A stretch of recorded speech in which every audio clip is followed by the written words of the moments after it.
Assalamualaikum warahmatullahi taala wabarakatuh. Nama saya Nur Syuhada binti Abdul Rahim, nombor matriks 291103. Hari ini akan membuat pembentangan pengenalan berkaitan syarikat AirAsia Berhad. AirAsia Berhad merupakan salah satu syarikat penerbangan di Malaysia yang telah menempatkan nama di arena dunia dengan menawarkan penerbangan taman rendah. Pada asalnya, AirAsia sebagai sistem penerbangan kedua ditubuhkan oleh Kerajaan Malaysia selain daripada penerbangan utama Malaysia iaitu penerbangan Malaysia MAS. Syarikat milik Kerajaan Malaysia DRB HiCom adalah bertanggungjawab menubuhkan AirAsia pada tahun 1993 dan operasinya bermula pada tahun 1996. Tan Sri Tony Fernandez sebagai Ketua Eksekutif Tun Warner di bawah syarikat Tun Air Sdn Bhd dan rakan kongsinya Datuk Kamarudin Meranun telah membeli syarikat AirAsia dengan nilai token hanya RM1 bersamaan USD 0.25 sen. Berkembang pesat sejak tahun 2001 dan merupakan penerbangan terbesar di Asia dengan impian untuk memungkinkan penerbangan bagi semua orang. AirAsia juga merupakan salah satu daripada syarikat penerbangan taman rendah telah memenangi pelbagai anugerah. Hub utama AirAsia berada di Terminal Penerbangan Tambang Murah LCCT Lapangan Terbang Antarabangsa Kuala Lumpur, Sepang.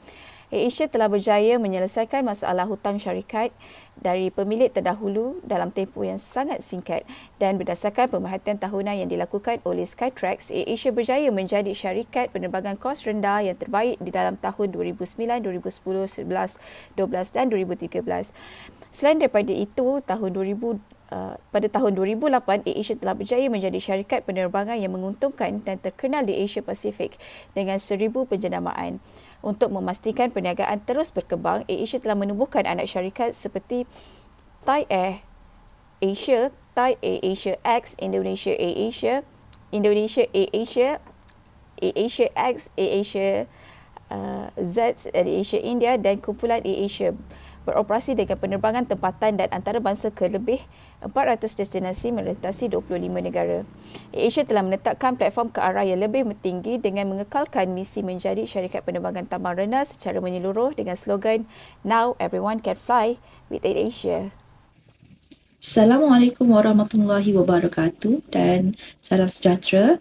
Nama saya Nurhanis binti Jaafar, bernombor matrik 291102. Visi AirAsia adalah untuk berada dalam 10 syarikat penerbangan teratas di seluruh dunia dan terus menjadi kumpulan syarikat penerbangan terbaik dan terbesar di ASEAN. Manakala misinya adalah untuk menghubungkan lebih 1 bilion orang di seluruh ASEAN menjelang tahun 2026. Orang ramai adalah keutamaan dalam apa yang mereka lakukan. Jadi, AirAsia bermatlamat untuk menghubungkan semua orang di mana sahaja dengan segalanya melalui penyediaan perkhidmatan yang terbaik, membina komuniti dan mengubah kehidupan untuk menyatukan ASEAN. Syarikat ini masih memegang anugerah sebagai syarikat penerbangan kos rendah terbaik dunia sepanjang 12 tahun berturut-turut dan giat melakukan penambahbaikan di dalam produk dan perkhidmatan mereka. Aplikasi Super App oleh AirAsia menyediakan pelbagai produk dan perkhidmatan yang boleh didapati hanya melalui satu laman web sahaja.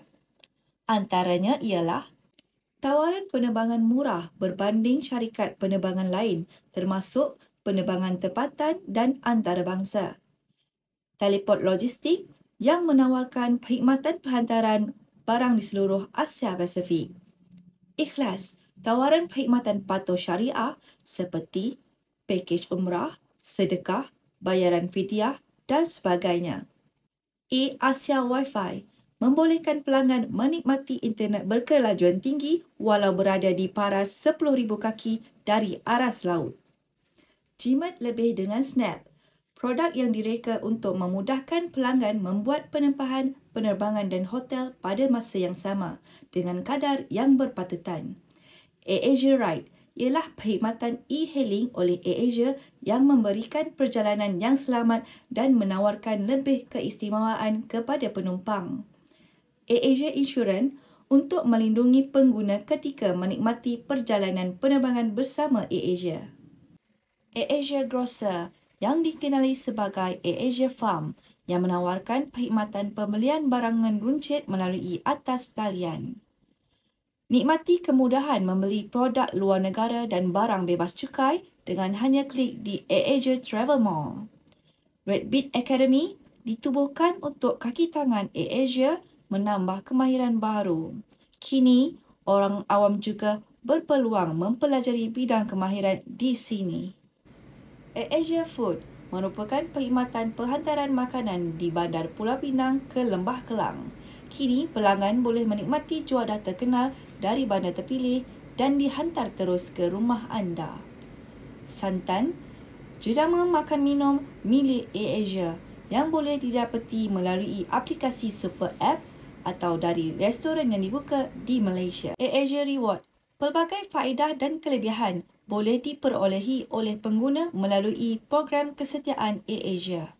BigPay, kemudahan kepada penggemara AirAsia untuk membuat pertukaran mata wang asing secara pendigitalan.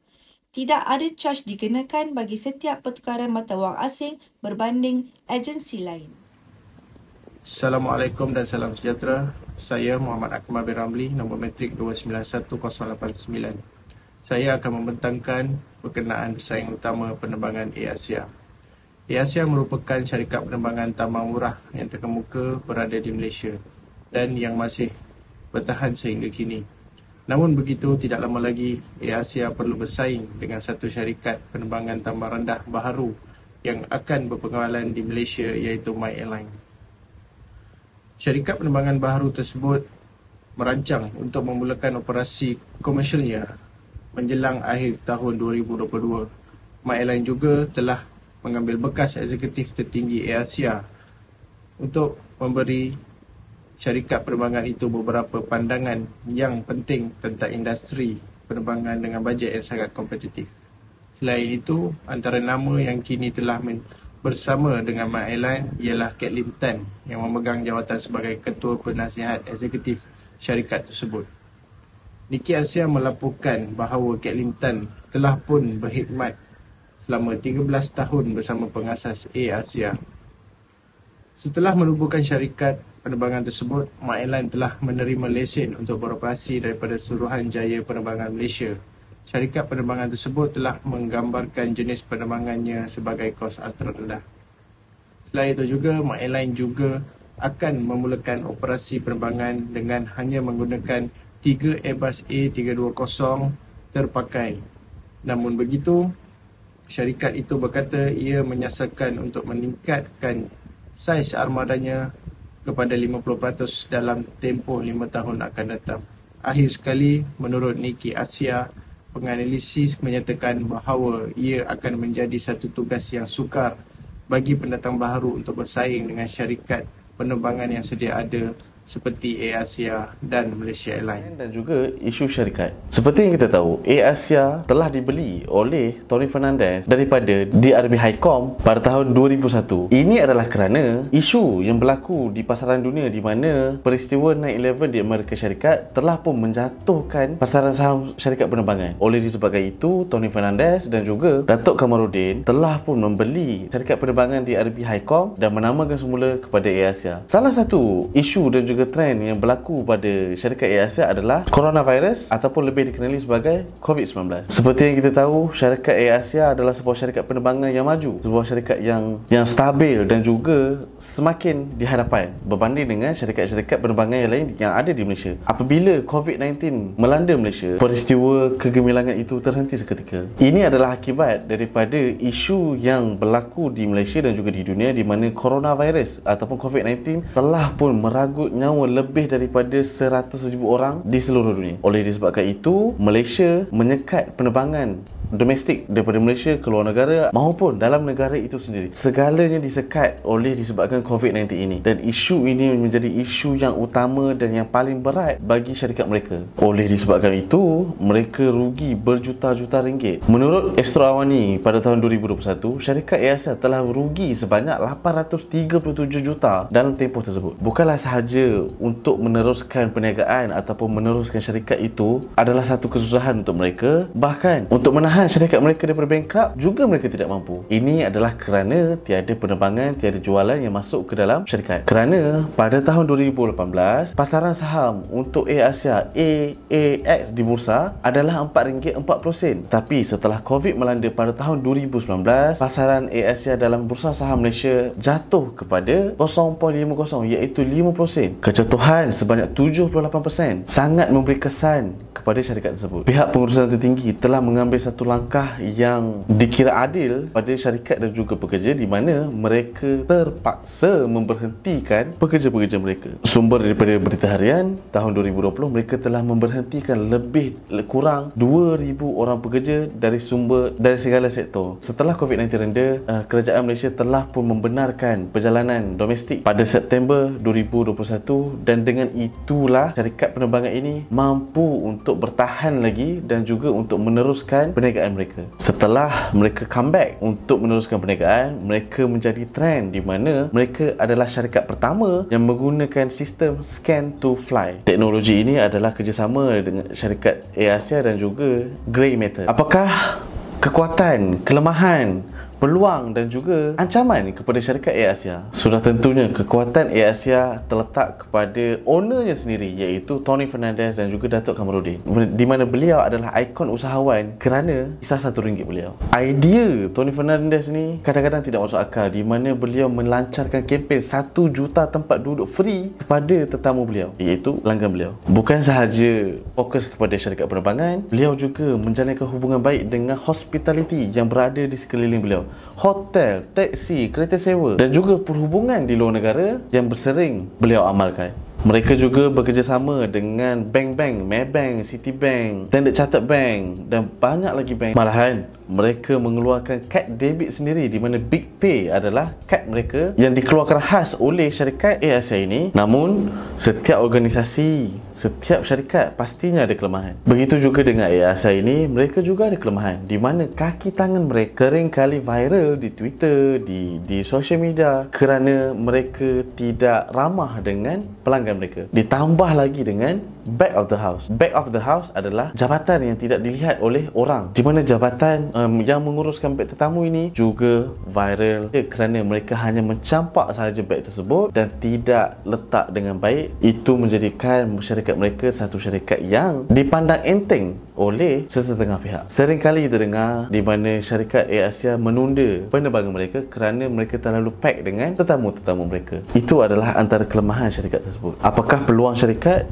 dan apakah ancaman syarikat? Peluang syarikat terbahagi kepada 4, di mana yang pertama, mereka menjadi platform utama rakyat Malaysia untuk penerbangan yang dekat. Mereka menjadi tanda mercu Malaysia atas faktor kekuatan syarikat mereka. Mereka juga menjadi contoh kepada syarikat penerbangan yang lain kerana kemajuan teknologi mereka. Dalam masa yang sama, syarikat penerbangan ini mampu mempertumbuhkan ekonomi Malaysia dengan baik. Berbalik pula kepada ancaman syarikat AirAsia, di mana syarikat baru penerbangan My Airline akan tiba tidak lama lagi ke pasaran Malaysia. Terkadang sekiranya rakyat Malaysia ingin pergi ke kawasan di dalam negeri, kalau dulunya mereka berani naik kapal terbang, mungkin sekarang mereka dah kurang naik kapal terbang. Sebab apa? Isu dengan MH370 dan juga isu bersamaan dengan MH17. Mereka terpaksa mengekalkan harga tiket mereka walaupun syarikat mereka lebih maju berbanding dengan syarikat-syarikat lain. Kerana apa? Kerana itu adalah sumber pendapatan mereka. Mereka tidak boleh menaikkan harga yang tinggi walaupun mereka telah invest banyak dalam teknologi mereka. Terbalik kepada semua syarikat penerbangan, di mana kadar minyak, kos pekerja, basic pekerja telah naik dan juga kadar inflasi telah semakin naik bukan sahaja di Malaysia, malahkan di dunia. Itu adalah ancaman mereka. Assalamualaikum warahmatullahi wabarakatuh. Saya Sania Suliana binti Syed Sulaiman, nombor matrik 291017. Serta masa depan AirAsia. AirAsia berhad terkenal dengan slogan Now Everyone Can Fly, iaitu merupakan syarikat penerbangan yang memberikan hikmat kos penerbangan yang rendah, popular di serata dunia. Ketua Pegawai Eksekutif Kumpulan AirAsia iaitu Tan Sri Tony Fernandez berkata, selaku peneraja penerbangan tambang berkos rendah, syarikat AirAsia akan terus memperjuangkan keperluan matlamat bagi memastikan perkembangan sektor penerbangan tambang rendah di Malaysia. Fernandez menyeru kepada kerajaan supaya tidak memperkenalkan cas perkhidmatan penumpang PSC yang disifatkan sebagai langkah yang tidak menggalakkan. Syarikat Air Asia Berhad juga telah meluaskan penerbangan dengan lebih jauh dengan menambah kuantiti pesawat Airbus. Syarikat ini juga akan berjuang dan mempertahankan status dan trademark penerbangan mereka sebagai syarikat yang bertambang kos rendah nombor 1 di dunia. Di samping dapat memenuhi kehendak orang ramai dalam merealisasikan impian semua orang ingin terbang ke merata dunia. Air Asia Berhad mempunyai banyak anak syarikat di luar negara seperti di Vietnam, Filipina, Indonesia dan juga Thailand. Seperti yang kita sedia maklum, Air Asia Berhad telah banyak mengharumkan negara Malaysia di persada dunia. Selain itu, menjadikan Air Asia sebagai syarikat penerbangan yang mudah tunai. Perancangan bagi mengekalkan mudah tunai adalah bagi memastikan aliran tunai mencukupi untuk menerima sokongan kewangan daripada institusi tertentu. Syarikat ini telah membuat pengurusan modal berasaskan kiraan kepala bagi memastikan operasi lebih kemas dan cekap bagi menjamin perjalanan udara berjalan dengan lancar semasa dalam pemulihan pandemik COVID-19. Akhir sekali, syarikat Air Asia ingin menjadikan hikmat digital sebagai perniagaan utama. Perkhidmatan ini akan mampu mengatasi perniagaan penerbangan pada masa akan datang. Namun begitu, ianya bergantung kepada bagaimana kumpulan merealisasikannya. Syarikat ini menyasarkan sumbangan 50 pendapatan daripada perniagaan penerbangan dan perniagaan digital. Hal ini kerana kewujudan pasaran digital dan permintaan yang tinggi boleh menjamin pelaksanaan ekosistem perniagaan untuk terus berkembang dan berpotensi tinggi.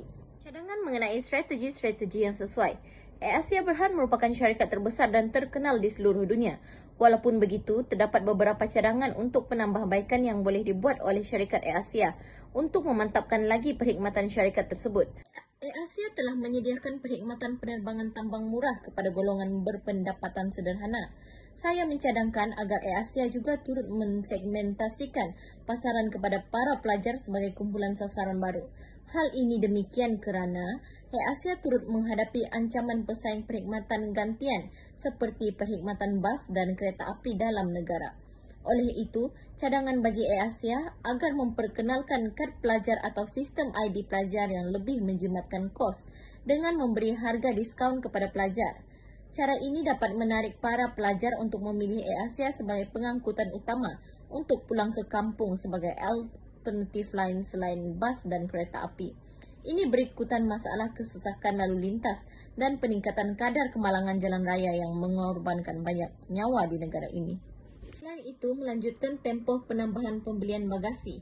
Seperti yang kita semua maklum, penambahan pembelian bagasi hanya boleh dilakukan 4 jam sebelum penerbangan, sama seperti syarikat penerbangan yang lain. Hal ini akan memberi impak kepada penumpang sekiranya barangan yang dibawa terlebih muatan dan tidak dibenarkan membeli tambahan bagasi, tetapi perlu membayar bagi lebihan berat barangan yang dibawa dengan harga yang lebih tinggi. Terusnya, menyelaras dan penyeragaman harga tiket di kaunter dan secara talian.